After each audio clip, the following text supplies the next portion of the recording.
Semangat pagi anak-anak. Semangat tidak? Semangat. Ya. Baik, saking semangatnya Ibu melihat kelas 6 ya. Hari ini semangat sekali ya, karena mau ujian praktek ya. Ya. Selamat pagi juga kepada para rekan guru yang saya banggakan, saya hormati, juga anak-anak yang terkasih. Pagi ini marilah kita mengucapkan syukur kepada Tuhan Yang Maha Esa bahwa sampai pagi ini kita masih diberikan kesempatan untuk selalu memperbaiki diri. Ya, anak-anak, di amanat kali ini Ibu ada beberapa yang akan Ibu sampaikan.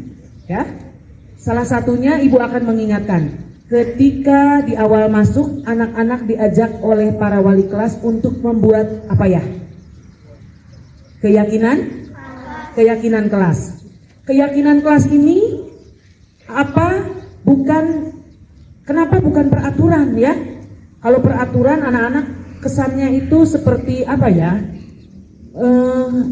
Nantinya bukan dari dalam diri, tetapi keyakinan kelas itu mengajak anak-anak ya, mengajak kita semua untuk menyadari ya, sehingga tumbuh di dalam diri kita kebajikan ya.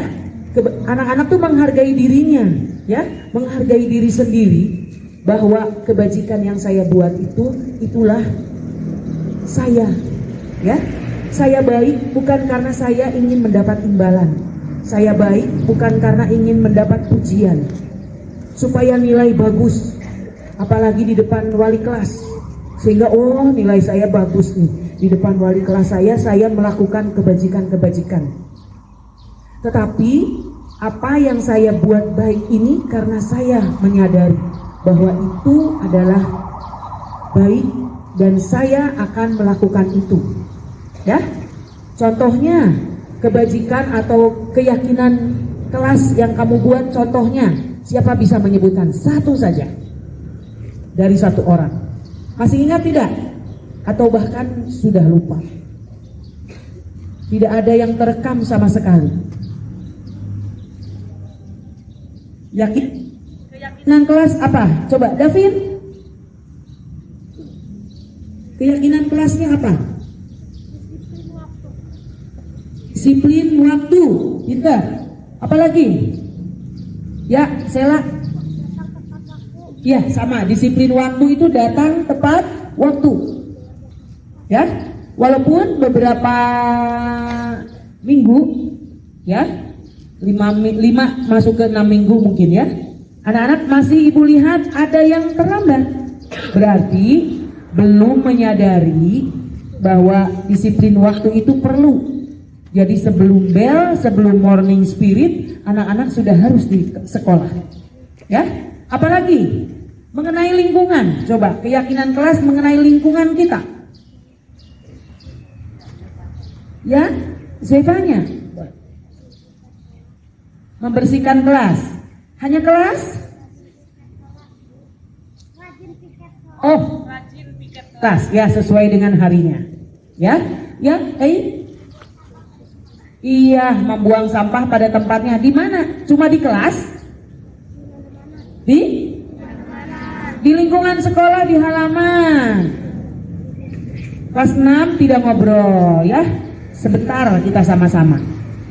Nih, minggu lalu Ibu dengar Ibu Nita juga sudah menyampaikan. Ini bersih, pagi-pagi bersih. Setelah istirahat, mulai buanglah sampah pada tempatnya. Ini menjadi tempat sampah di sini. Semua. Berarti anak-anak selalu melanggar keyakinan kelas yang dibuat. Ya. Lupa, ya. Lupa akan bungkus makanannya. Ya. Makanannya sudah tidak lupa, langsung masuk berproses di sini. Tetapi bungkusnya, tenang ada Bu Titi. Tinggalkan begitu saja. Ya, itu keyakinan kelas. Mudah-mudahan kita berdoa bersama ya, untuk diri kita semua bahwa keyakinan kelas yang kita buat dapat kita laksanakan dengan penuh tanggung jawab, bahwa itu adalah nilai diri saya. Nilai diri saya siapa yang buat? Orang lain? Siapa? Diri kita sendiri, ya. Bersih, cantik dari diri kita dulu, karena kita mencintai diri kita dulu. Setelah saya bisa mencintai diri saya harus bisa mencintai orang lain. Dalam tanda petik, bukan cinta yang itu ya, tetapi cinta sesama. Ya. Bukan cinta yang kamu hasrat, gebetan apa segala macam, bukan. Ya, tetapi cinta mencintai sesama. Oke, selanjutnya Ibu berharap anak-anak dari kelas 1 sampai kelas 6 melaksanakan apa yang sudah menjadi keyakinan kelasnya masing-masing. Ya. Di mana para guru juga mulai belajar ketika anak-anak melanggar keyakinan kelas itu bukan lagi memarahi, tetapi restitusi, memanggil. Apa sih? Kenapa? Alasannya apa kamu melanggar keyakinan kelas ini? Keyakinan kelas apa yang kamu langgar? Lalu ke depannya harus bagaimana? Ya? Sebaiknya bagaimana? Sehingga itu nanti menjadi jiwa saya. Bukan cuma di sekolah, di rumah, dimanapun kamu berada. Sehingga anak-anak tumbuh dengan keyakinan dirinya, dengan kebajikan-kebajikan universal yang semuanya itu sudah menjadi bekal diri, ya. Bukan karena lagi nanti supaya dipuji bu guru, supaya nilai bagus, bukan, ya. Tetapi lebih ke nilai hidup, ya. Yang kedua, pagi ini mulai anak-anak kelas 6 mengikuti ujian praktek. Pelajaran apa hari ini? Bahasa Indonesia. Bahasa Indonesia apa di situ tugasnya? Membaca berita. Mudah-mudahan anak-anak bisa konsentrasi, ya, supaya mendapatkan nilai bagus ketika nanti kamu cita-citanya ingin ke negeri atau ke apa, bukan lagi hanya melihat zona, ya, lewat zona. Dari rumah ke sekolah dekat, tetapi prestasi. Ya, prestasi yang kamu buat. Ya. Yang ketiga, ujian ini akan berlangsung selama 1 minggu. Mulai dari bahasa Indonesia, nanti agama 2 minggu ya. Oke. Sampai dengan olahraga, ya. Semoga anak-anak bisa melaksanakannya dengan penuh tanggung jawab. Jadi yang harus dihafalkan, yang harus di luar kepala, ya. Tidak lagi karena tidak mempersiapkan diri. Ya. Semangat. Selamat mengikuti ujian praktek dengan baik. Buatlah ini menjadi nilaimu di SD sebagai tolok ukur kamu nantinya ke depan, ke SMP, ke SMA, lalu yang ingin jadi tentara, ya. Yang ingin jadi pegawai negeri, itu sebagai bekal. Januara, Wais dari tadi, Ibu lihat ya. Hari ini kelas 5, tugas yang selanjutnya nih, tugas kelas 5. Sama, ya. Silahkan anak-anak melihat mana yang kurang baik, mana yang perlu diperbaiki, sehingga ketika nanti saya bertugas lagi, itu tidak terjadi lagi. Ya. Mulai dari pemimpin upacara, protokol, ya, semua jajaran ini, petugas, apa ya yang tadi mungkin kesalahannya di mana, ya, silakan anak-anak refleksi, melakukan refleksi, sehingga apa yang nanti saya lakukan ini ke depannya bisa menjadi lebih baik lagi dan menjadi contoh ini adik-adik kelas, ya. Apa yang sudah dilatih oleh guru itu pasti sesuai kemampuan saya. Tetapi dengan kekuatan doa juga, saya harus melaksanakan tugas, ya, dengan baik. Jadi tidak main-main. Ada nilai, kamu lulus dari SD itu ada nilai. Ya, nilai hidup, bukan nilai di rapot saja, di ijazah saja, bukan.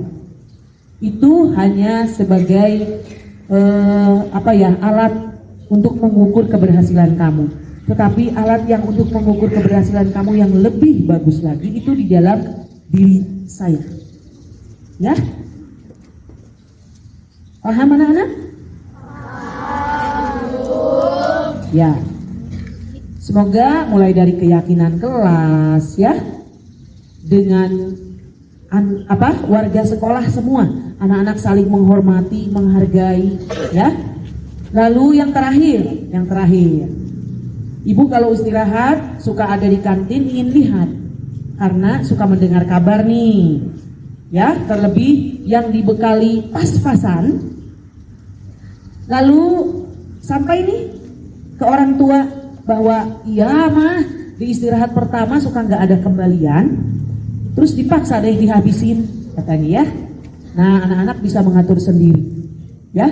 Bekal yang kamu bawa itu kamu atur sendiri. Kalau kamu merasa bekal itu kurang, bawa makanan dari rumah ya. Istirahat pertama makan nasi dulu, apalagi belum sempat sarapan ya.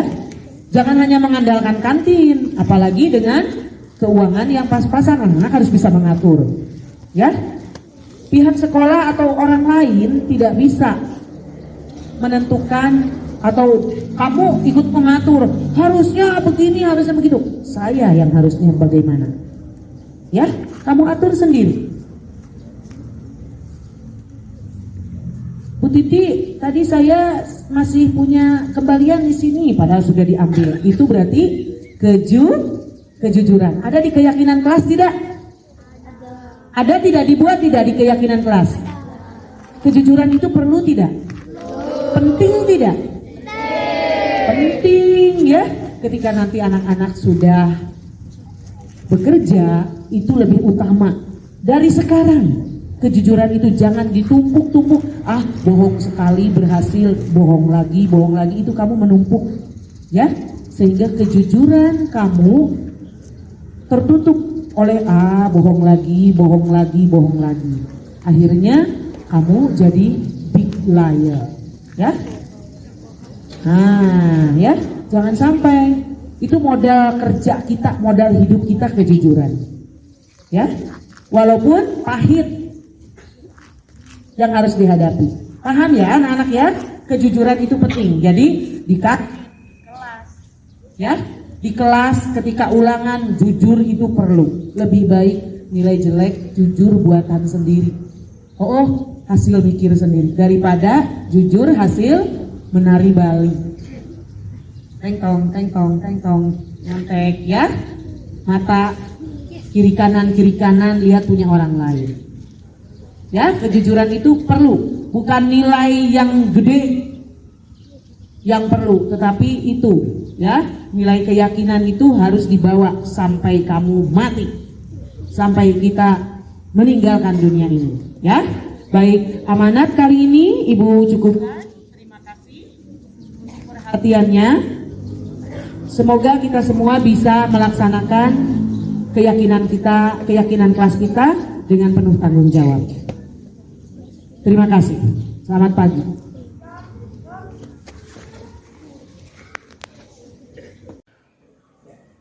Selamat siang, Bapak Ibu-ibu yang terkasih, suster selaku wakil dari yayasan, juga teman-teman, para guru yang terkasih. Terima kasih karena pada hari ini telah memenuhi undangan untuk mengikuti diseminasi tentang budaya positif. Salam dan bahagia. Assalamualaikum warahmatullahi wabarakatuh. Salam sejahtera bagi kita semua. Om Swastiastu, Namo Buddhaya, salam kebajikan. Puji dan syukur bahwa kita SD Indriya Sana sudah berhasil membuat suatu keyakinan kelas yang di mana budaya positif itu dikenalkan dan diharapkan bisa diterapkan di sekolah maupun di rumah. Terima kasih para wali kelas yang sudah membuat keyakinan kelas. Saat ini kita akan bersama-sama mempelajari tentang menumbuhkan budaya positif di lingkungan sekolah. Baik, materi yang akan kita paparkan hari ini adalah disiplin positif dan nilai-nilai kebajikan universal. Kedua, teori motivasi, hukuman dan penghargaan, restitusi. Ketiga, keyakinan kelas. Keempat, kebutuhan dasar manusia dan dunia berkualitas. Yang kelima, restitusi dengan 5 posisi kontrol. Dan keenam, restitusi dengan segitiga restitusi. Baik, kita ke materi pertama, disiplin positif dan nilai-nilai kebajikan universal. Ya, ibu-ibu serta suster yang terkasih, kita lihat di layar kita tentang perubahan paradigma. Kita akan mengadakan kegiatan kepalan tangan. Ibu bisa membayangkan apa saja, mungkin ini karena duduk berdua-dua ya, membayangkan harta yang bernilai dari yang ibu kepal ini. Jadi ibu bayangkan di kepalan tangan saya itu ada sesuatu yang berharga.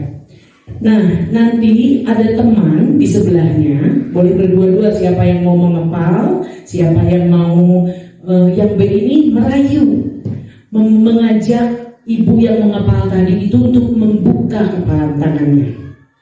Jadi dengan sekuat tenaga ya, boleh rayuan bagaimana, mau bujukan, mau diberi apa silahkan. Ya, kita akan mulai. Silahkan, saya beri waktu untuk ibu-ibu semua mempraktekkan merayu membuka kepalan tangan.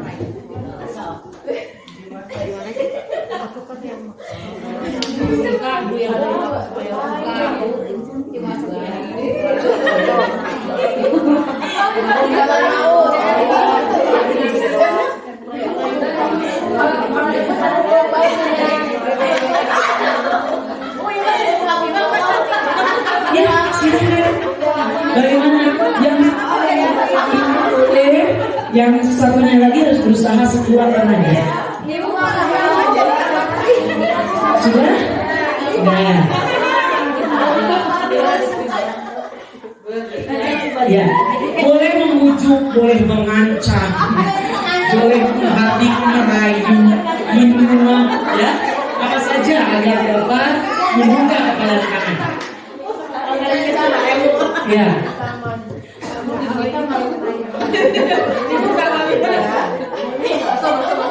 Ya. Baik, mari kita saksikan dari ini ya, yang bungsu dua ini coba. Ibu yang dua ini, bagaimana hasilnya ketika siapa yang mengepal, siapa yang meminta atau merayu? Ya, coba ya, kalau merayu berhasil tidak? Dengan rayuan yang bagaimana? Oh, dikasih es krim. Oh, dengan ya, baik. Bagaimana dengan ini, Ibu Gagal? Siapa yang menggenggam? Oh, tidak bisa ya? Ternyata tidak bisa. Bu Yuta dengan? Siapa yang menggenggamnya? Oh, berhasil mana? Berhasil dikasih bakso. Oh, Bu Ina dengan Ibu Siska? Oh, kurang berhasil? Kurang berhasil Bu, kurang rayuan. Oh. Saya ibunya nggak nanya dulu apa isinya, langsung minta lagi. Gitu. Nggak ditanya apa isinya. Oh gitu. Ya. Bagaimana dengan suster? Tidak berhasil. Siapa yang menggenggam suster? Oh iya. Baik. Kita akan lihat perubahan paradigma teori kontrol, teori pilihan, ilusi kontrol. Ilusi guru mengontrol murid. Ilusi bahwa kritik dan membuat orang merasa bersalah dapat menguatkan karakter. Ilusi bahwa semua penguatan positif efektif dan bermanfaat. Ilusi bahwa orang dewasa memiliki hak untuk memaksa. Ya, jadi kepalan tangan ini ibarat bahwa semua ini bagaimana kita ya mau membuka atau tidak itu ada di pikiran kita. Saya mau melakukan sesuatu atau tidak itu semua ada di pikiran kita. Jadi sebetulnya tadi walaupun Bu Siska berarti bagus tuh ya, harus ada alasan kenapa minta, nggak tanya ya.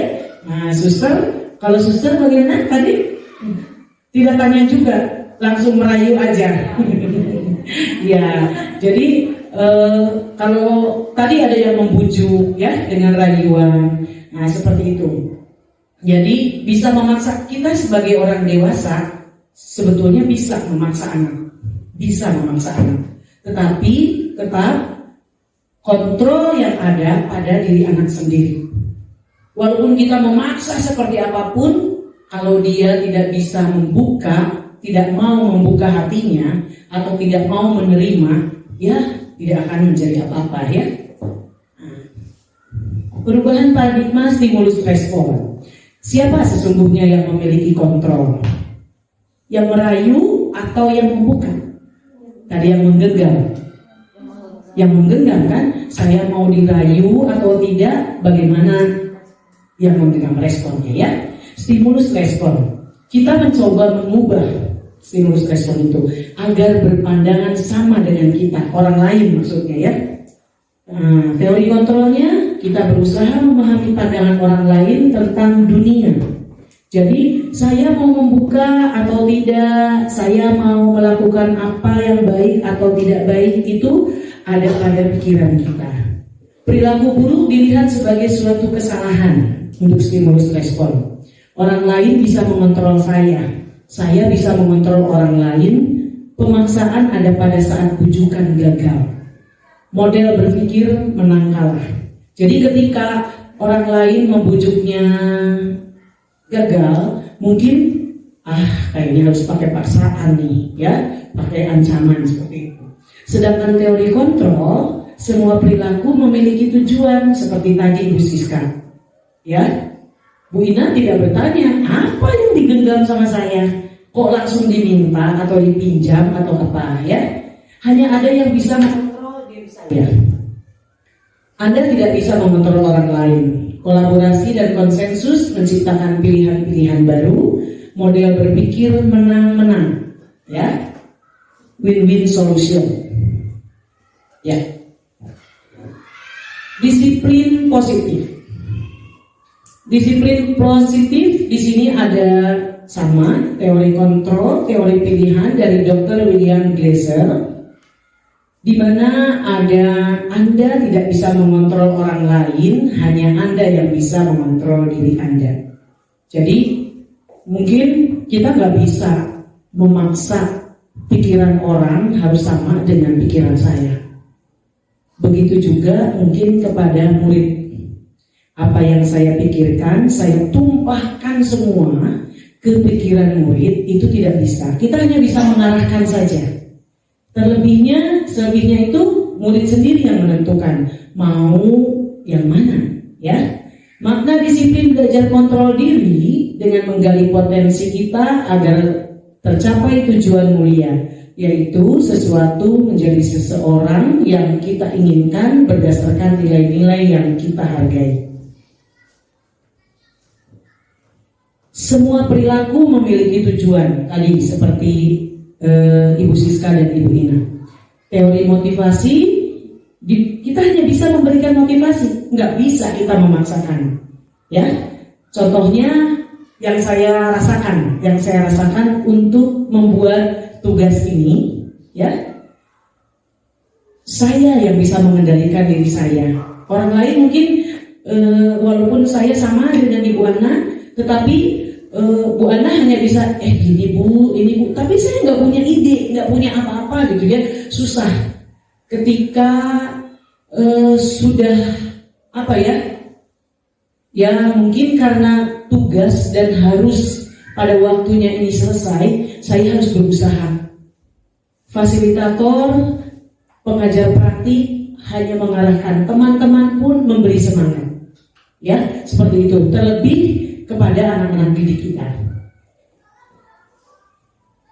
Teori motivasi untuk menghindari hukuman, untuk mendapatkan imbalan, untuk menghargai diri sendiri, nilai-nilai kebajikan universal. Dari teori motivasi ini, mungkin di budaya positif ini, mari kita bersama-sama jauhkan atau tidak lagi menggunakan sesuatu kepada anak supaya anak melakukan itu supaya dihukum, misalnya seperti itu. Ya, kalau tidak mengerjakan nanti dihukum. Mendapatkan imbalan atau saya mau ngerjain karena dapat imbalan nih. Ibu suka memberikan makanan ringan, misalnya seperti itu. Ya. Mari kita bersama-sama mengajak anak-anak kita untuk belajar menghargai dirinya sendiri ketika melaksanakan tugas-tugas ini, bukan karena takut dihukum atau ingin mendapat imbalan atau pujian seperti itu. Nah, nanti di kita nilai-nilai kebajikan universal ini yang sudah ibu-ibu lakukan di kelas, membuat keyakinan kelas, inilah yang akan menjadi tujuan di budaya positif ini, supaya anak-anak itu merasakan bahwa saya melakukan kebaikan itu karena saya menghargai diri saya, bukan karena ibu guru untuk mendapat imbalan atau pujian atau takut dihukum, ya, tetapi memang karena saya menghargai diri saya, belajar menghargai diri saya sehingga bisa dibawa sampai dia nanti dewasa, tua, bahkan bisa menjadi agen perubahan juga bagi keluarga, keturunannya, seperti itu. Model berpikir menang-menang, kolaborasi dan konsensus menciptakan pilihan-pilihan baru. Contoh yang saya lakukan ketika di awal tahun saya sudah menjelaskan kepada kelas 6 bahwa praktek ujian agama ini adalah ini sudah dibuat gitu ya, naskahnya. Nah, terakhir tadi ketika ujian praktek ini Bu Siska ya, ketika ujian praktek ternyata naskah ini anak-anak berbeda-bedanya begini. Ada yang lengkap, ada yang tidak. Lagunya mereka print tetapi nggak tahu lagunya berapa. Nah, terus kenapa kamu nge-print yang ini? Iya, ya udah, pokoknya sekarang yang kamu hafal apa? Bapak kami. Tapi bagusnya memang dia berusaha. Lagu Bapak Kaminya bukan Bapak Kami yang biasa itu, tetapi yang pop ya. Nah, itu bisa saya hargai. Win-win solution. Kami para penguji 1-2 ini, kami menghargai usaha mereka. Kendati di awal sudah dijelaskan dengan, menurut saya sudah jelas karena sambil ditulis. Nah, nanti anak-anak tinggal mengetik seperti ini. Lagunya lagu apa? Cari di Google, lalu di print. Itu yang akan kamu nyanyikan. Dilatih di rumah. Begitu. Tetapi ternyata ada beberapa anak yang memang membuat naskahnya asal sekali, asal ada. Nah, tapi karena ini tadi kontrol ya.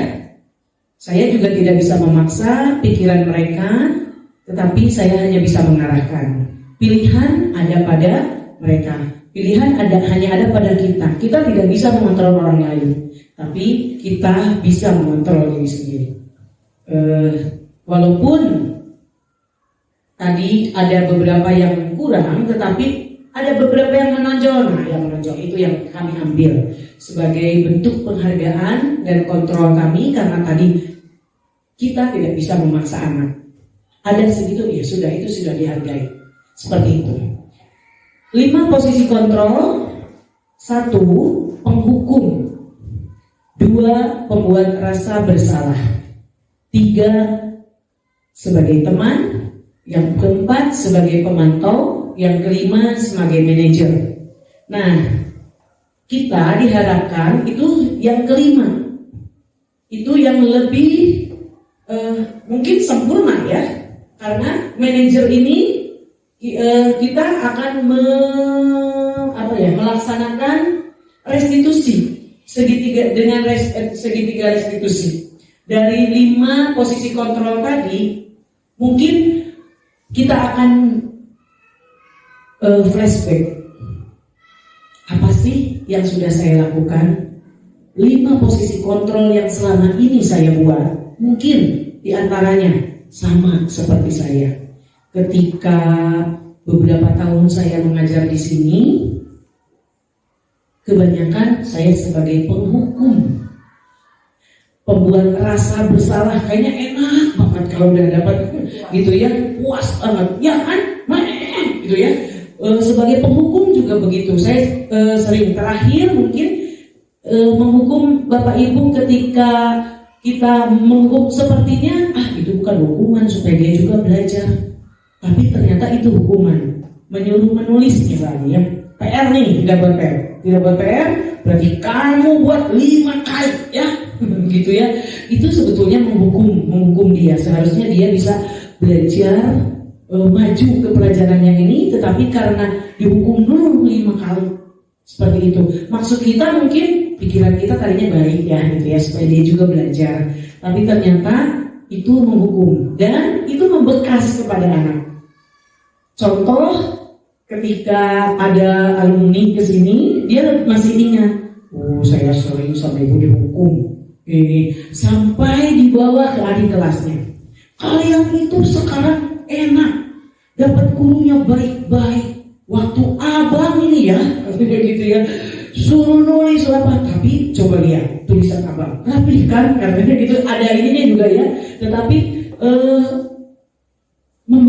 ternyata membekas ya kepada dia gitu. Nah, di segitiga restitusi ini kita akan menstabilkan identitas itu menanyakan mengapa atau apa alasannya sampai anak itu mengerjakan sesuatu yang salah. Sebetulnya bukan kenakalan, tetapi itulah proses belajar dari anak-anak kita. Lalu yang kedua, validasi kebutuhan.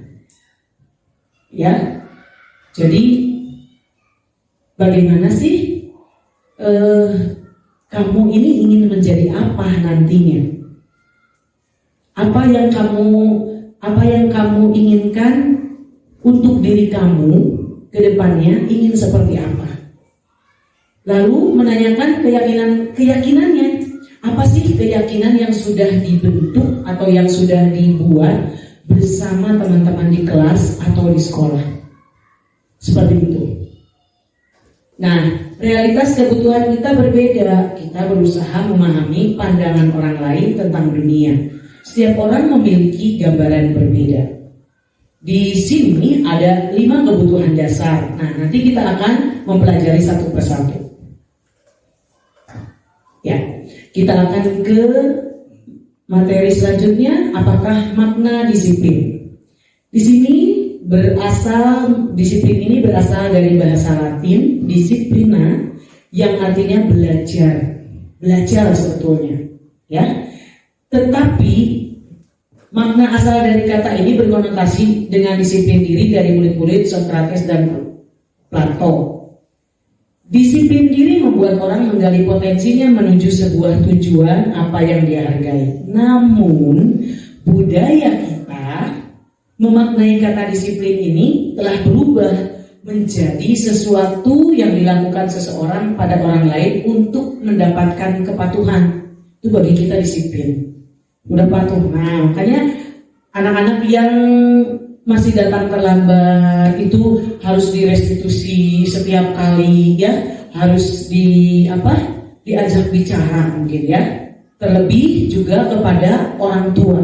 Mungkin para wali kelas bisa menyampaikan di grupnya masing-masing kerjasama antara orang tua dan guru dan pihak sekolah. Contohnya salah satunya datang tidak terlambat ini berarti anak-anak dipersiapkan jauh sebelum waktunya tiba itu ya jangan pas-pasan. Ini lihat rumah dekat saja masih terlambat, seperti itu.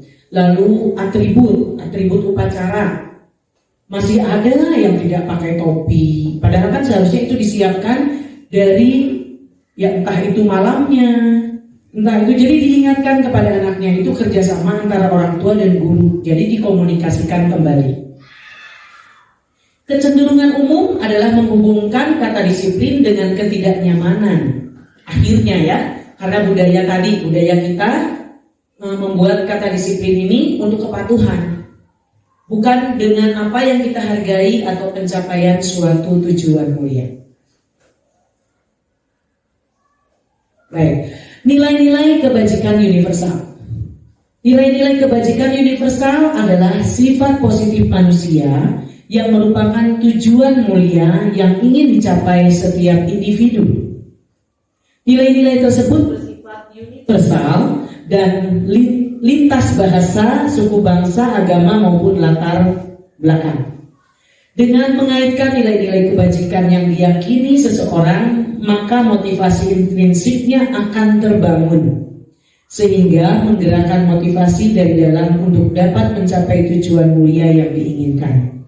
Menurut D.N. Goosen 1998. Nilai-nilai kebajikan yang ingin dicapai oleh setiap anak Indonesia kita kenal dengan profil pelajar Pancasila.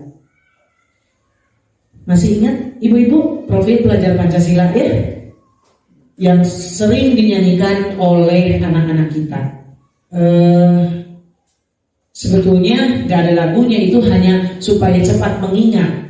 Ya, hanya cepat mengingat. Terus kayaknya kalau dengan dinyanyikan, dilakukan, itu anak-anak akan penerapannya akan lebih cenderung lebih cepat dan lebih lama. Ya, mudah-mudahan sampai dia itu kembali atau sampai dewasa, sampai usianya dia masih ingat bahwa profil pelajar Pancasila itu apa saja, gitu ya.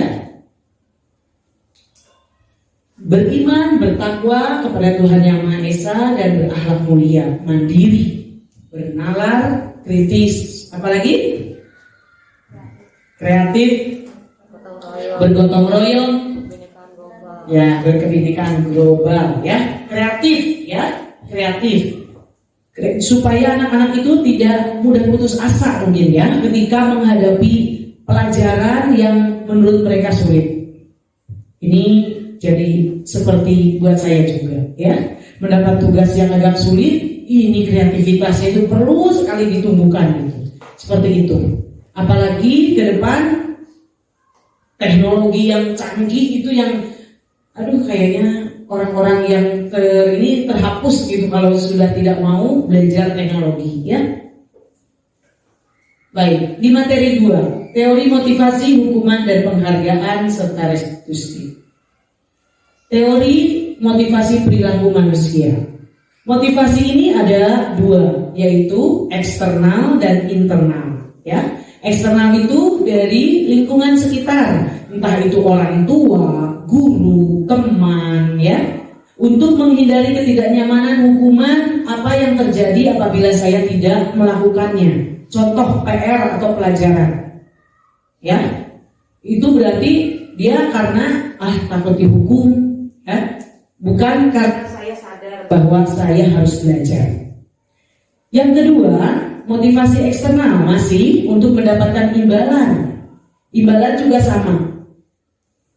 Contoh mungkin kalau saya juara, saya ranking, berarti sekolah bisa memotong uang sekolah saya. Itu akhirnya orang tuanya yang memaksa anaknya supaya kamu harus juara, kayak gitu, mungkin supaya mendapatkan tadi keringanan seperti itu ya. Akhirnya anaknya itu akan menjadi bagi anak juga, waduh kalau aku nggak juara dimarahin mami. Pernah tuh ada satu murid yang seperti itu, saya harus juara, akhirnya yang dia lakukan itu dengan berbagai cara. Ketika lelah belajar, bagaimana aja caranya, entah itu menyontek, entah itu memberitahu orang lain mungkin dengan jawaban yang salah supaya nilai saya yang paling bagus, seperti itu mungkin ya. Itu jadi tumbuh kenakalan sebetulnya. Yang ketiga, motivasi internal. Nah, ini yang akan kita sama-sama terapkan di dalam baik di dalam diri kita maupun menularkan kepada anak-anak, yaitu untuk menghargai diri sendiri. Saya akan menjadi orang yang seperti apa bila saya melakukannya. Seperti itu. Mungkin awalnya kita akan memperkenalkan anak karena susah juga ya. Tetapi sekali lagi anak itu belajar berdasarkan kodrat alam dan kodrat zaman. Di mana kodrat alam ini menurut Ki Hajar Dewantara, pemikiran Ki Hajar Dewantara, kodrat alam ini, kodratnya anak itu apa sih? Bermain kan? Bermain. Mari kita buat pelajaran kita bukan isinya bermain, bukan, tetapi anak-anak itu bisa diajak belajarnya itu melalui permainan. Misalnya saya ketika supervisi kelas 1, contohnya Ibu Nita, saya juga belum pernah, saya kelas 1 sama hukuman aja, jadi kerjaan gitu ya. Jadi yang diberikan mungkin ada penghargaan, tetapi penghargaannya itu bersifat global gitu. Nah, ketika saya supervisi di kelas 1, Ibu Nita mengajarkan matematika dengan cara bermain, dengan cara kalau misalnya ya, contoh yang saya tangkap, kalau polisinya cuma ada 2, tapi penjahatnya ada 5, berarti polisinya harus ditambah berapa supaya mudah menangkap penjahat? Begitu ya kira-kira Bonita ya?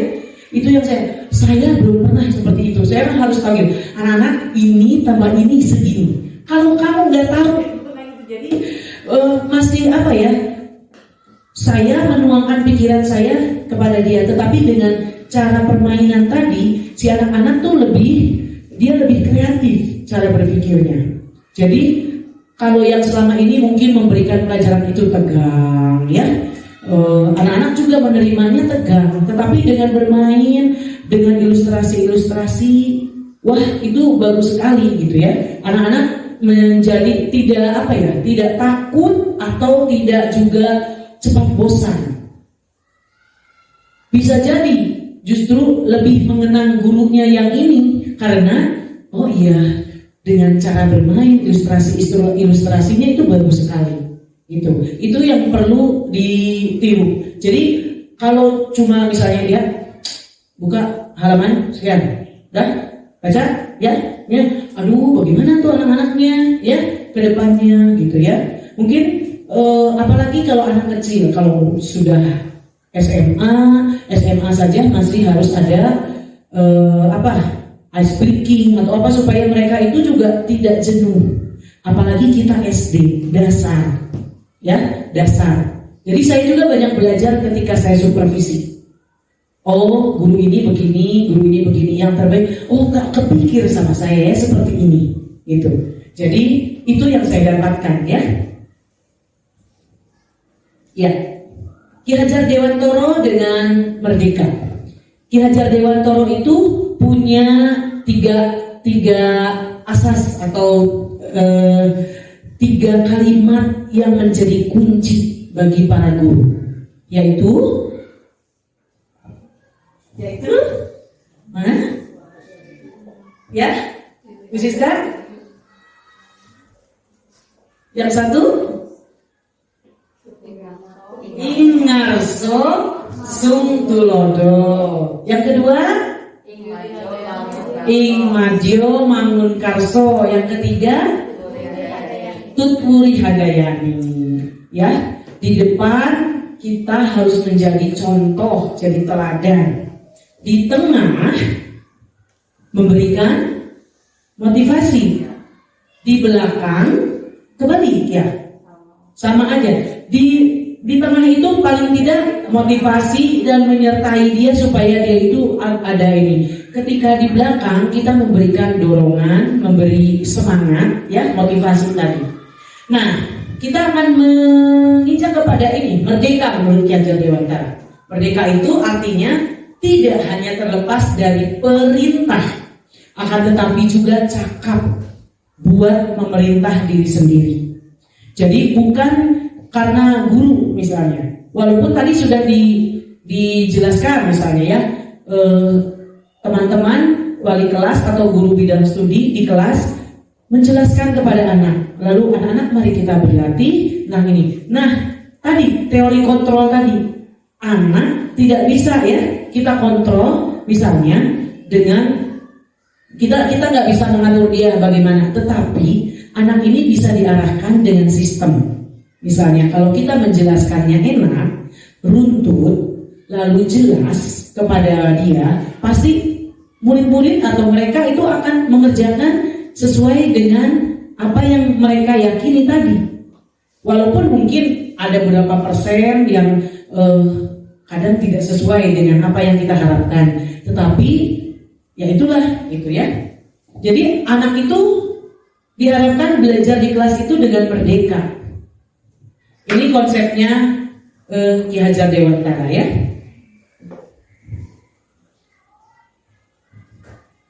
Ya. Selanjutnya dihukum oleh penghargaan. Dihukum oleh penghargaan, bahwa penghargaan berlaku sama dengan hukuman. Dalam arti meminta atau membujuk seseorang melakukan sesuatu untuk memenuhi suatu tujuan tertentu dari orang yang meminta atau membujuk. Contohnya kayak tadi misalnya ya, kepada yang menggenggam kita membujuk atau buka dong, kamu kan cantik, nanti aku kasih inilah, ini kayak begitu ya, seperti itu. Nah itu sebetulnya tadi dihukum dengan penghargaan tadi ya. Terus kalau aku nggak buka, aku nggak cantik. Kalau aku tidak memberi, terus aku tidak cantik. Ya sudah, nggak apa-apa. Berarti kamu menghargai karena apa yang aku punya, apa yang aku genggam, seperti itu. Tetapi kalau kita membuka atau ini bukan karena bujukan tadi, bukan karena rayuan atau bukan karena ancaman, tetapi saya yang membuka itu karena ya saya punya kontrol untuk itu.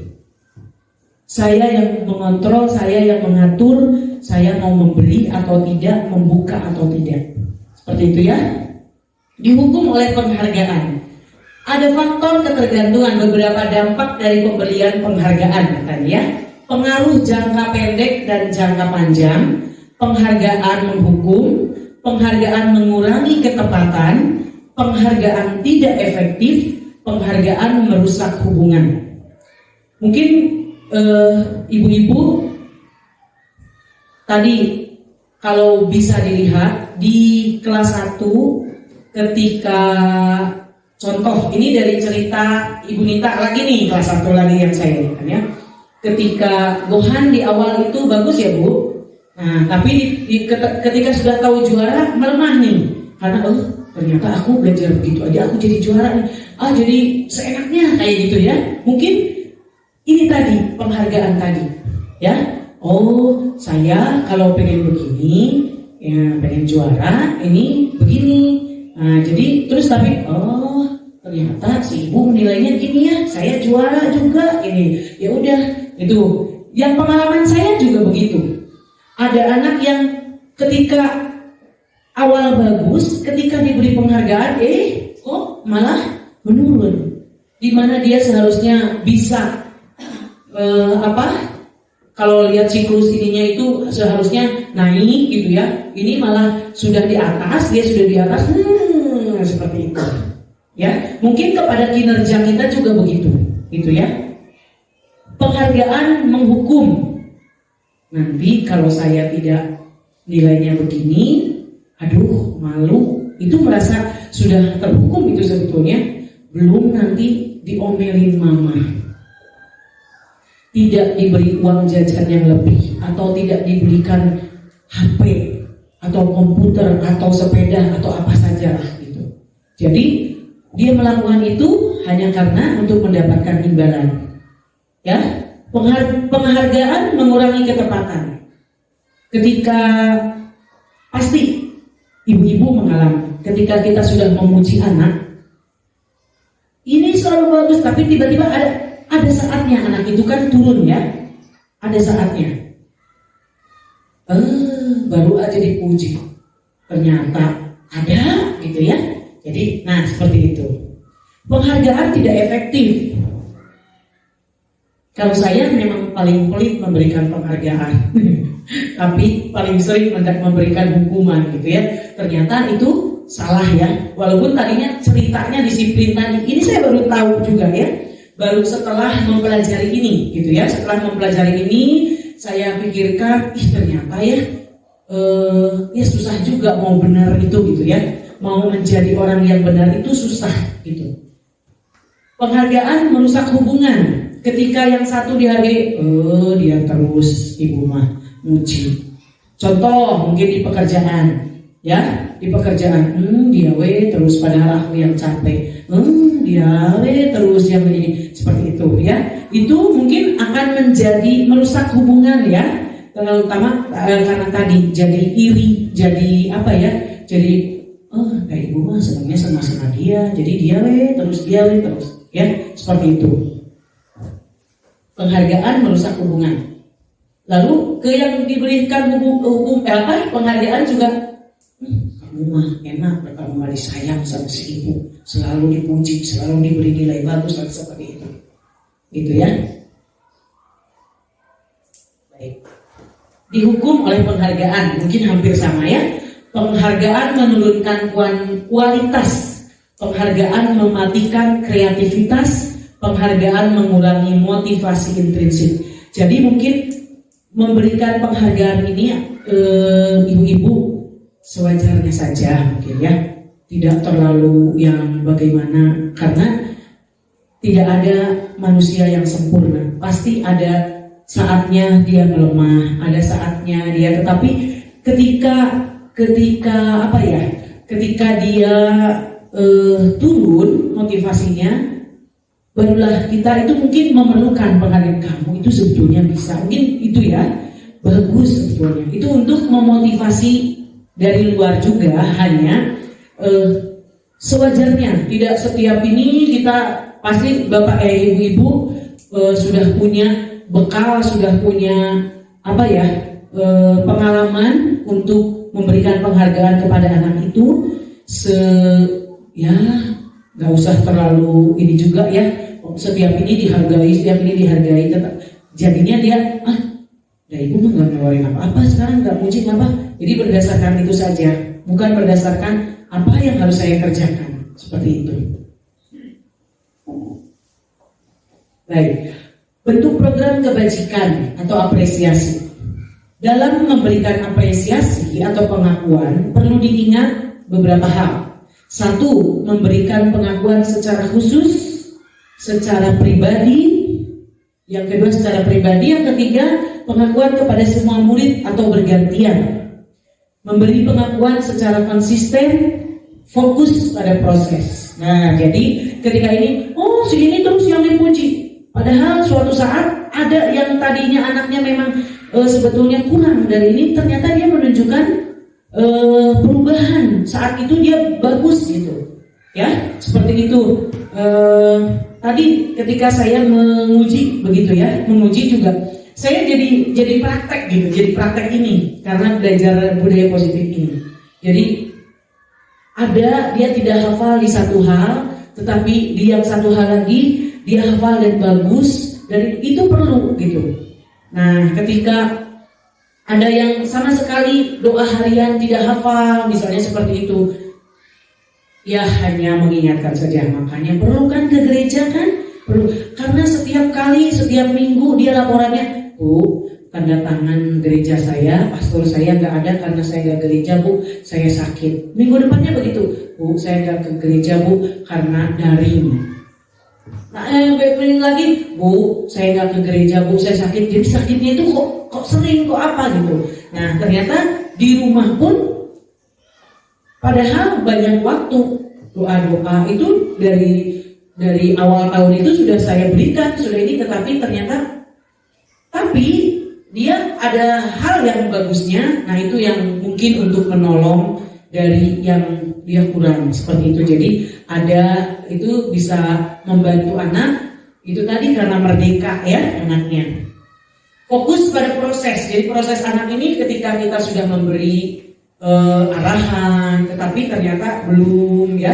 Nah, oke, kita bantu sedikit-sedikit, tetapi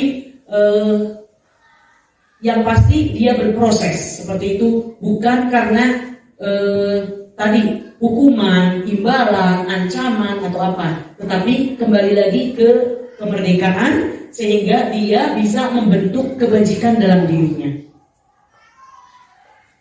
Contoh pengakuan atau apresiasi kebajikan ada pada kalimat misalnya 1, kemarin saya perhatikan rasa empatimu besar sekali pada saat menolong murid baru salah.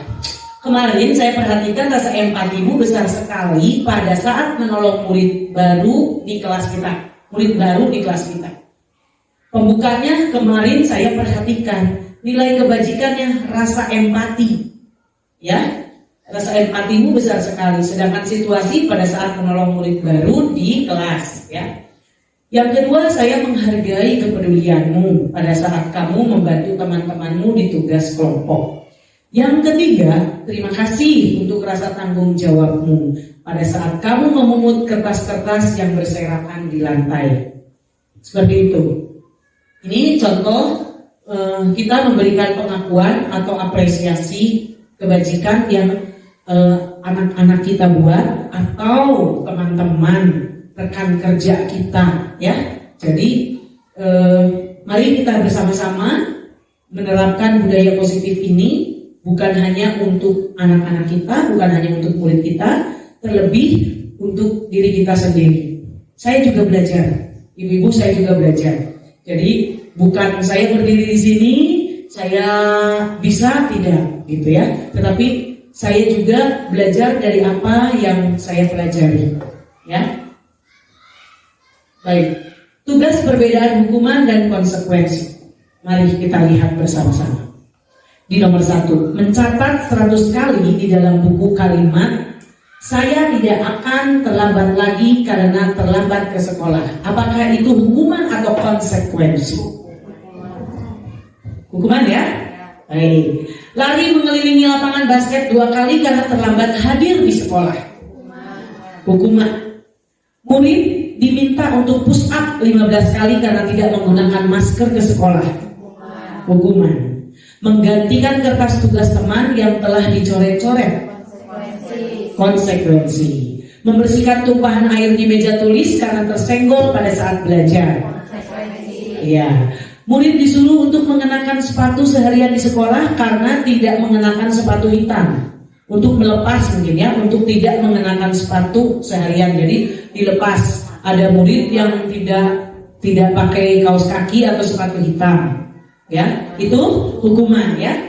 Lari mengelilingi lapangan basket 2 kali karena terlambat 10 menit untuk pelajaran PJOK. Konsekuensi atau hukuman? Hukuman. Konsekuensi, ada yang jawab konsekuensi, ada yang jawab bukan. Mari kita lihat.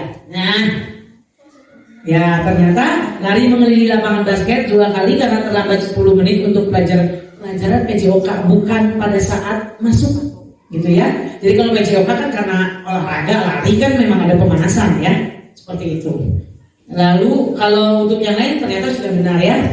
Berarti ibu-ibu sudah hebat, bisa membedakan antara hukuman dan konsekuensi. Ya, hukuman sesuatu yang menyakitkan harus terjadi, sedangkan konsekuensi sesuatu harus terjadi. Ya, itu bukan paksaan ya, tapi karena apa yang kita buat. Apa kita kenalkan pada anak bahwa konsekuensinya. Contoh kemarin yang waktu tanggal 6 saya jelaskan bahwa dia bermain nih, jatuh. Padahal tadinya nggak apa-apa. Tapi ketika melihat bahwa ayahnya menjemput, dia langsung menangis. Saya hanya mengingatkan, kalau jatuh itu berarti konsekuensi bermain kan? Karena mungkin dia tidak hati-hati, tidak ini. Si ayahnya juga jadi awalnya mau marah, tapi karena tahu bahwa itu juga sedikitnya mendidik kepada anak. Jadi kalau kamu tidak mau jatuh ya jangan bermain, duduk aja. Kadang kita masih jatuh ya, gitu. Seperti itu. Membuat anak sakit fisik maupun hati untuk jangka waktu lama, apalagi dengan perkataan kita. Ya, dengan perkataan kita. Membuat anak merasa tidak nyaman dalam jangka waktu pendek. Saya pernah pengalaman saya ceritanya hanya meniru teman nih, memanggil anak murid dengan panggilan yang menurut saya sih menurut saya hanya untuk mengingatkan saja, tapi ternyata itu salah. Orang tuanya marah, anaknya mah biasa aja. Sampai sekarang juga kalau ketemu, tapi karena memanggil nama itu di depan orang tuanya marah. Bukan saat itu memang marah, tapi sampai saya didatangi ke sini, dimarahin habis-habisan. Saya ketawa, katanya saya ngecek. Saya jadi malah lebih marah. Akhirnya saya yang gak bisa kontrol juga gitu, karena ini belum belajar ini mungkin ya. Itu pengalaman saya berbagi ini bukan aib lah kalau menurut saya ya. Ini pengalaman. Sampai sekarang orang tuanya sama saya jadi kayak musuh. Orang tuanya nih, bukan anaknya. Anaknya justru ibu, dia gak merasa, belum mungkin ya, mungkin ini gitu ya. Saya hanya ikut-ikutan teman nih, tadinya hanya ikut-ikutan teman memanggil anak bukan dengan namanya, tetapi nama panggilan yang kalau kata orang Sunda itu lalandian ya, dilandian gitu, seperti itu panggilan. Nah, tapi ternyata besar sekali ininya. Itu konsekuensi saya. Ketika teman saya memanggil muridnya seperti itu, bukan di depan orang tuanya. Anaknya mungkin ngadu nih ke orang tuanya. Saya dibilang ini, giliran saya meniru, saya yang kena buntutnya. Wah, ibu tahu saya itu sarjana, gitu ya, seperti itu. Saya itu sarjana, saya punya anak buah banyak. Saya itu bengong ya, saya bengong gitu karena, maaf Pak. Kalau yang kemarin saya sudah minta maaf. Saya sudah ini. Wajar kalau saya senyum dengan senyum gitu ya. Tapi saya dibilang saya mengejek lah apalah gitu. Sampai sekarang kalau ketemu pun nggak mau. Dia nggak mau buang muka gitu ya. Jadi itu bagi saya membekas gitu ya. Pas itu saya ini kemungkinan nanti dari teman-teman, apalagi ada guru-guru baru memberikan nama panggilan yang tidak pas atau cap atau kepada anak-anaknya, karena orang tuanya merasa memberikan nama yang baik mungkin ya. Jadi ketika dipanggil gurunya gitu, gitu ya, seperti itu. Baik, anak membenci kedisiplinan ketika dengan hukuman. Kok disiplin kayak begini? Jadi disiplinnya kayak gini sih, kalian ya, seperti itu. Jadi dia benci. Kalau konsekuensi, anak menghargai disiplin. Mari kita sama-sama membedakan antara hukuman dan konsekuensi, ya. Paksaan. Kalau hukuman itu sifatnya memaksa. Sudah, sekarang kerjakan. Kalau kamu tidak mengerjakan, ibu akan suruh kamu keluar, seperti itu misalnya. Sampai dengan pemaksaan atau sampai dengan dengan kata-kata yang mungkin kasar atau itu ternyata menyakiti anak, ya. Nah, untuk konsekuensi, stimulus, tanggapan pasti ada di anak. Jadi ketika kelas 3 memanggil saya itu, ibu si ini menangis, akhirnya saya panggil, itu malah saya mendapat tanggapan si anak juga, stimulusnya bagus banget gitu ya. Ketika itu malah sekarang memang anaknya seperti kemarin ya Bu Nadia, waktu hari itu saya dipanggil Bu Nadia, ibu gimana anak saya nangis semua gara-gara dua orang membawa HP, satu orang ngadu langsung ke saya. Begitu di kelas ceritanya si orang yang ngadu ini di apa ya, ditendang katanya tasnya atau apa. Akhirnya yang ini membalas lagi, jadi ribut. Datanglah wali kelasnya supaya mungkin anak kan takut, supaya tidak dimarahi, tidak dihukum lagi, menangislah sejadi-jadinya ketigaan gitu ya. Saya masuk, lalu ibu tidak marah, ibu hanya mau tanya. Ketika ditanya Ibu Nadia, HP di mana, tidak diberikan ya, disembunyikan. Ketika saya tidak mengancam, tidak apa. Coba di mana? Atau mungkin karena muka saya, mungkin muka ancaman ya. Tapi tidak, saya dengan bahasa halus, dengan bahasa yang saya praktekkan dari pelajaran ini gitu. Semua orang pernah salah, mungkin ada yang memang tidak mengakui bahwa enggak saya tidak seperti itu. Tetapi akhirnya anak-anak ini untuk semua kelas, untuk satu kelas ini maksudnya ya, seluruh kelas ini. Saya menyampaikan bahwa memang di keyakinan kelas belum terbentuk tentang tidak bawa HP, tetapi keyakinan sekolah, peraturan mungkin ya, itu kan tidak boleh sebetulnya membawa, kecuali gurunya sudah menyuruh atau meminta bawa untuk pelajaran ya, itu tidak apa-apa asal dititipkan kepada gurunya juga. Ketika dibutuhkan saja, setelahnya atau sebelumnya titipkan lagi kepada guru, sehingga anak-anak tidak melakukan apa yang dia inginkan tetapi tidak kita inginkan. Seperti itu yang terjadi pada kelas 5 ya Bu SD, terjadi pada kelas 5 ya.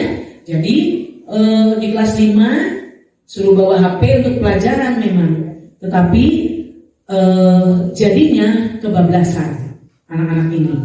Akhirnya restitusi pun terjadi karena anak-anak ini menggunakan HP tidak pada waktunya. Gitu. Baik. Konsep diri yang buruk, hukuman itu konsep diri yang buruk. Mungkin guru dengan masa lalunya, dulu saya memang pekerja keras atau apa, kalau saya tidak begini, itu kita sudah tumbuh kepada kita bahwa kalau saya tidak begini, saya tidak akan jadi orang seperti yang sekarang. Tetapi untuk anak kita akan kenalkan, bukan berarti dengan hukuman, dengan ancaman atau dengan kata-kata kasar seperti itu. Mari kita perbaiki sama-sama ya. Di konsekuensinya konsep diri yang baik. Lalu di hukuman anak belajar untuk menyembunyikan kesalahan. Salah satu diantaranya yang kemarin di kelas 3 itu saya sudah mengalami. Dia menyembunyikan kesalahannya. Enggak ini, saya enggak merasa ini. Nah, seperti itu. Tapi ketika setelah digali, setelah ini dia dengan sendirinya menyerahkan. Bahkan itu menyerahkannya juga sambil memberi kepada temannya itu, memberi sinyal-sinyal yang masih jalan, hampir seperti itu ya. Memberi sinyal-sinyal itu anak kecil ya, kelas 3. Apalagi nanti kalau sudah besar seperti itu ya. Lalu marah, rasa bersalah, dipermalukan, merasa tak dihargai. Sedangkan konsekuensi kehilangan hak, dibuat tidak nyaman, diasingkan untuk sementara atau time out. Memang di konsekuensi kemarin ada konsekuensinya. Kalau sudah begini, bagaimana? Anak-anak mau apa? Dia merasa, oh iya. Nah, nanti HP-nya tolong diambil oleh orang tua. Mungkin itu bagi anak-anak konsekuensinya. Oh, ternyata kalau saya salah ada hubungannya dengan orang tua. Kepada wali murid saya, kepada guru wali kelas, saya harus ambilnya tetapi dengan orang tua. Di kelas 5 pun begitu. Ketika itu orang tuanya malah jadi curhat panjang. Memang di rumah juga susah Bu, begini lengkap semuanya. Akhirnya tertangkap tidak sengaja saudara gitu. Jadi itu dari konsekuensi. Ketika anak-anak boleh ambil HP, tapi di ibu ya, dengan ayahmu ketika ambil rapot. Jadi ke orang tuanya, tuh gimana tuh kamu ke ibu ini gitu. Jadi Tetapi si anaknya jadi gimana? Sudah HP-nya dihapus yang kemarin kamu nonton? Sudah Bu, aku nggak boleh nonton lagi Bu. HP aku rusak Bu, dibanting. Gitu yang satu lagi. Jadi terus gimana? Iya, udah nggak dibeliin lagi sama mama. Seperti itu. Itu mungkin itu dengan mamahnya ya. Tetapi kita di sekolah itu gunakanlah konsekuensi. Sehingga anak-anak itu bisa, mungkin dia merasa kehilangan hak, dibuat tidak nyaman, diasingkan. Tetapi untuk sementara, setelahnya, oh kalau saya melakukan itu begini, ya, itu akan mengakar nantinya. Ya, sekarang kita menuju ke apa itu restitusi. Restitusi adalah proses menciptakan kondisi bagi murid untuk memperbaiki kesalahan mereka, sehingga mereka bisa kembali pada kelompok mereka dengan karakter yang lebih kuat. Restitusi juga merupakan proses kolaboratif yang mengajarkan murid untuk mencari solusi untuk masalah mereka dan membantu murid berpikir tentang orang seperti apa yang mereka inginkan menjadi tujuan mulia dan bagaimana mereka harus memperlakukan orang lain. Jadi ketika saya mau memperlakukan orang lain lebih baik, mungkin ke dirinya dulu kan, mencintai diri dulu. Setelah itu, oh kalau saya ingin dicintai seperti ini, saya juga mencintai orang lain seperti ini. Begitu. Jadi tadi kontrol itu ada pada diri kita, ya. Kita hanya mengarahkan anak-anak, membantu mereka. Jadi sekali lagi bukan dengan hukuman, ancaman atau imbalan. Ya, ini ada identitas gagal dan identitas sukses. Gagal itu di hukuman. Mungkin guru ketika ketika dia sudah, aduh, apalagi ya? Kok nggak nurut tuh? Oh, dihukum juga nih ya sama ibu. Nah, pasti dia kalau kita di rumah sering gitu. Kalau misalnya tidak didengar, oke, baik. Ibu juga tidak akan beribu saya suka begitu. Kamu begitu, ibu juga tidak akan mendengar kamu. Kamu minta tolong, ibu juga. Tapi ternyata itu salah gitu ya. Ternyata itu salah gitu. Saya masih melakukan itu kadang-kadang ya. Tapi setelah ini belajar sedikit-sedikit gitu ya, sedikit-sedikit. Konsekuensi, hukuman itu negatif. Sedangkan konsekuensi itu dan restitusi itu konsekuensi netral, restitusi positif. Paling tidak kita dikonsekuensi ibu lebih baik, tetapi akan lebih baik lagi ketika kita bisa merestitusi. Ya, kita akan mendapatkan anak-anak dengan disiplin, tetapi identitas sukses. Jangan membuat mereka menjadi gagal karena tadi hukuman, ya, penghargaan itu hukuman tadi ya. Lalu imbalan ya seperti itu. Nah yang konsekuensi itu netral. Kalau kamu begini apa coba? Jadi harus begini. Oh ya sudah diterima. Sedangkan yang restitusi itu positif. Murid belajar bertanggung jawab ya. Pilihan yang terakhir yang terbaik. Bukan pilihan yang terakhir itu hukuman gitu ya. Nah seperti itu. Baik. Ciri-ciri restitusi. Ciri-ciri restitusi, satu, bukan untuk menebus kesalahan, namun belajar dari kesalahan. Ya, bukan untuk menebus, tetapi belajar dari kesalahan. Makanya ditanya, kamu ingin menjadi orang seperti apa? Apa alasan kamu membuat atau berbuat seperti itu? Gimana ke depannya? Kamu ingin menjadi apa? Ingin seperti apa? Seperti itu. Memperbaiki hubungan. Ketika terakhir itu dari yang melakukan kesalahan dengan yang menjadi korban mungkin bisa memperbaiki hubungannya. Yang satu bisa mengampuni, bisa memaafkan, yang satu juga berani meminta maaf. Gitu. Lalu tawaran bukan paksaan. Jadi menurut kamu harus apa ya setelah ini? Saya harus minta maaf Bu. Saya oh iya. Jadi dia akan jawaban itu akan lahir dari dia sendiri. Restitusi menuntut tekun untuk melihat ke dalam diri, lalu mencari kebutuhan dasar yang mendasari tindakan. Kenapa saya melakukan itu? Contoh yang kelas 3 ketika merobek surat dokter orang tuanya. Mungkin di rumahnya, ya kok bisa surat dokter orang tuanya dibawa ke sekolah juga buat apa gitu ya. Mungkin dia merasa, oh lihat nih orang tua, mungkin kebutuhan dasar apa yang dia tidak terpenuhi di rumahnya. Seperti itu. Baik, yang merobek pun begitu, mungkin perhatian, kurang perhatian atau apa ya, itu kebutuhan dasarnya. Lalu restitusi adalah cara yang paling baik, fokus pada karakter bukan tindakan. Jadi bukan ibu-ibu, saya sudah bertindak, berarti saya sudah restitusi. Bukan itunya, tetapi tanamkan karakternya, karakter baiknya. Kalau kamu begini itu, ini begini. Pilihan, kontrol ada pada diri mereka. Kembali lagi. Lalu restitusi fokus pada solusi. Restitusi mengembalikan murid yang berbuat salah pada kelompoknya. Baik, materi 3, keyakinan kelas. Mengapa tidak peraturan saja? Mengapa harus keyakinan kelas? Itu kemarin kita sudah bahas. Kita memiliki peraturan, harus menggunakan helm, yang seperti itu ya. Untuk mendukung motivasi intrinsik, kembali ke nilai-nilai keyakinan. Lebih menggerakkan seseorang dibandingkan mengikuti serangkaian peraturan. Budaya positif itu adalah lingkaran yang terbesar. Mari kita berada di lingkaran terbesar, yaitu budaya positif.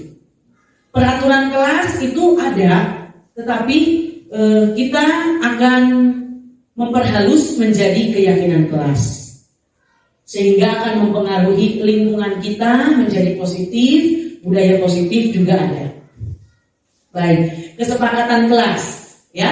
Ini ada contoh kesepakatan kelas. Kami guru dan murid yang saling menyayangi, mungkin melalui perkataan, perbuatan, ya, pikiran. Lalu kami murid yang semangat belajar. Kami murid yang peduli dengan teman-teman. Itu perlu ditanamkan keyakinan kelas itu. Baik, yang selanjutnya kegiatan pendalaman keyakinan.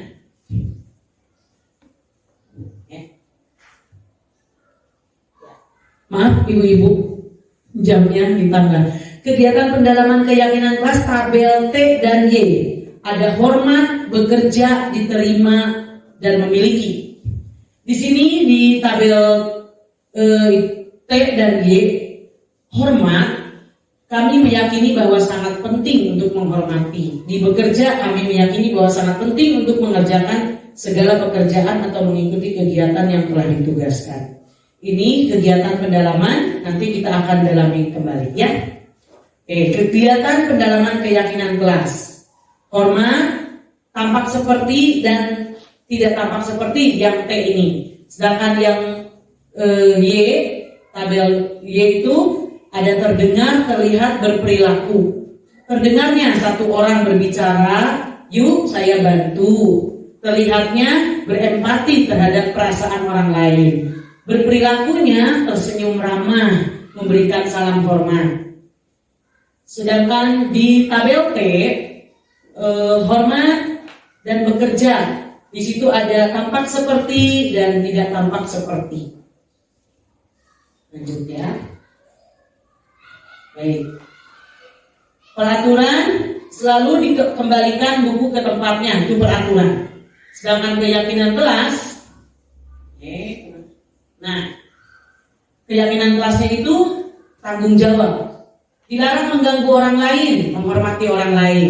Hadir di kelas 15 menit sebelum pembelajaran dimulai, menghormati orang lain, berkomitmen. Dilarang melakukan kekerasan, berarti keselamatan, menghormati orang lain maksudnya. Dilarang menggunakan narkoba, kesehatan, ya. Bergantian atau menunggu giliran, menghormati orang lain, bersabar. Gunakan masker, kesehatan, keselamatan. Jangan berlari di kelas atau koridor, keselamatan dan keamanan. Materi keempat, kebutuhan dasar manusia dan dunia berkualitas. Di sini ada kebutuhan dasar manusia, kasih sayang dan rasa diterima, penguasaan, kesenangan, bertahan hidup, kebebasan. 5. Posisi kontrol. Tadi kita sudah memulai di depan. Salah satunya adalah di sini ada kontrol dari luar dan kontrol dari dalam diri. Nah, kalau tadi yang dari luar itu ada sebagai penghukum, pembuat rasa bersalah, teman, pemantau, lalu yang dari dalam diri itu sebagai manajer. Jadi mengatur diri, mengontrol diri, gitu ya. Nah, ini pernyataan-pernyataan saya kecewa sekali dengan kamu, perbuatan orang merasa bersalah, siapa yang mengatakan itu seperti itu, kita akan pelajari bersama. Nanti kita lewati dulu ya. Bergerak antara peraturan pemantau. Ini aja ya, segitiga restitusi. Materi ke-6.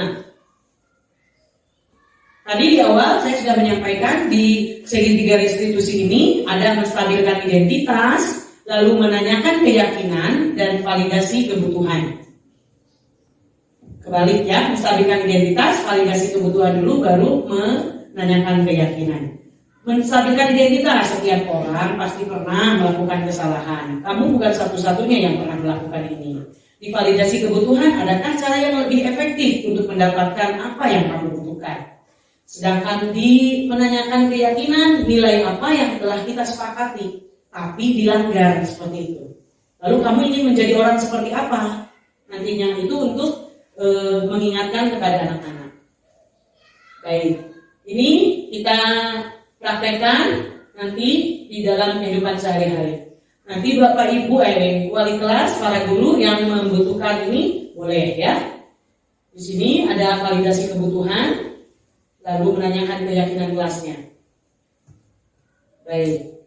Ini intervensi 30 detik. Apakah kamu ingin berbuat lebih baik? Saat ini kamu sedang menjadi orang yang sedang kamu inginkan.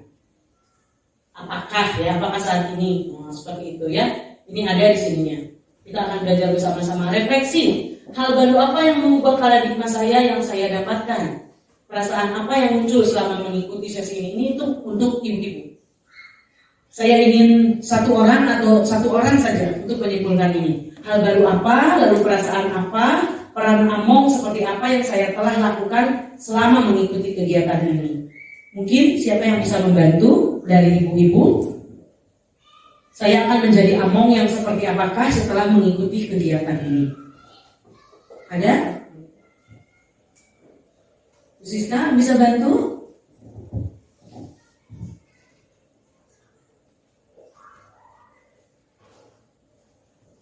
Di sebelah sini Bu, boleh.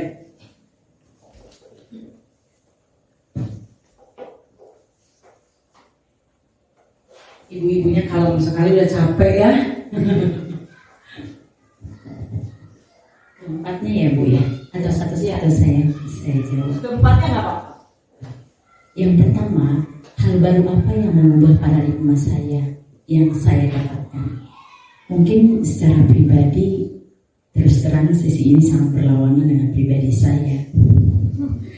Iya, tetapi saya mengambil hikmahnya bahwa memang ada saatnya mungkin kita lembut kepada anak-anak, tetapi kita harus menarik ulur. Jadi mungkin ada sifat tegas, di samping ada sifat tegas itu harus ada juga kelembutan dan juga kasih. Kemudian yang kedua, perasaan apa yang muncul selama mengikuti sesi ini, khususnya mengenai makna disiplin dan motivasi intrinsik. Saya dari mulai duduk di sana saya mengalami, dari mulai awal mungkin kalau keyakinan kelas ini kami membuat peraturan di kelas itu sesuai dengan komitmen kami, guru dan murid. Dan banyak dari mulai awal semester itu sebelum memulai pembelajaran kami sudah membuat dulu komitmen dari awal. Jadi kalau salah satunya kalau udah istirahat masuk ke kelas harus dalam keadaan rapi. Sebelum masuk ke dalam kelas berarti di luar dulu sambil dimasukkan bajunya. Itu contoh kecilnya. Yang kedua, dari awal itu kami tegaskan bahwa di kelas 6 itu harus motivasi belajarnya tinggi. karena sudah kelas tinggi. Jadi patokan adik-adik dari mulai kelas 1 sampai kelas 5 itu kamu. Jadi harus motivasinya tinggi. Jadi untuk pembelajaran mungkin kami melakukan hal seperti itu supaya anak-anak di sini juga termotivasi belajar dengan baik dengan meniru kakak-kakaknya dan juga abang-abangnya. Yang ketiga, peran Amung seperti apakah yang saya telah lakukan selama mengikuti kegiatan ini?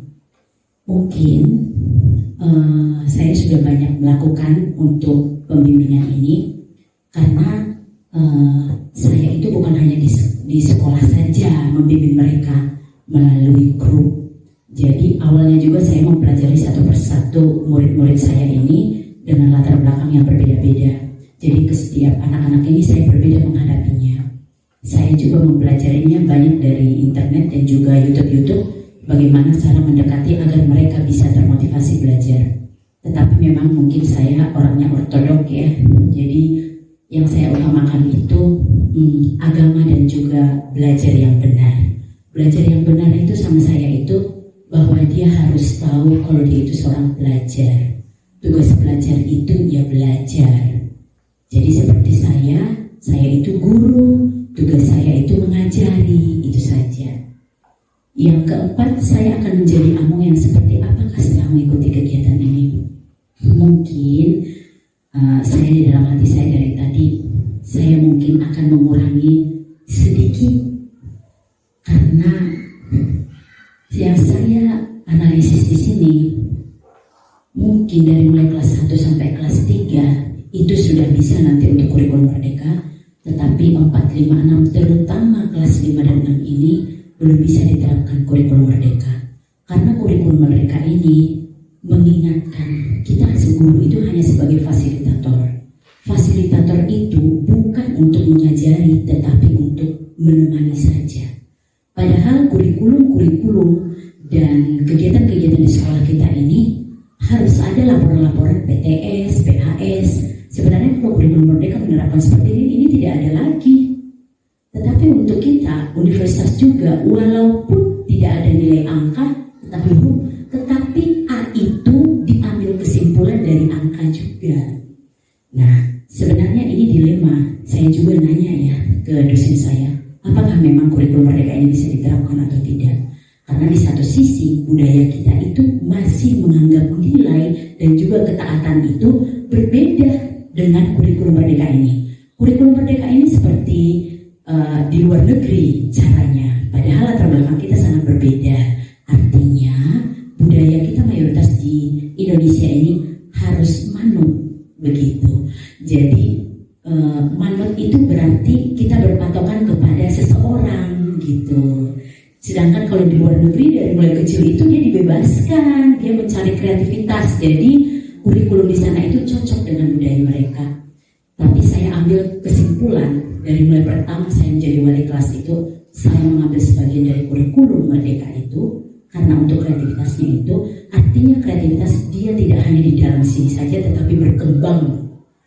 Jadi kalau untuk aturan saya masih menerapkan seperti yang dulu-dulu supaya mereka bisa lebih tertib. Tapi untuk kedepannya saya akan jauh lebih belajar lagi, memahami lagi seperti apa sebenarnya. Karena katanya kurikulum merdeka ini diterapkan sesuai dengan karakteristik sekolah masing-masing. Terima kasih Bu. Terima kasih Bu Siska. Satu tapi mantap ya. Mudah-mudahan kita semua bisa menjadi agen-agen perubahan dari menjadi belajar merdeka ya, merdeka belajar. Mungkin saya cukupkan sekian. Terima kasih sebelumnya kepada ibu-ibu yang sudah dengan sabar mengikuti acara ini. Terima kasih sekali lagi, hanya Tuhan yang bisa membalas kebaikan ibu. Terima kasih suster, terima kasih banyak.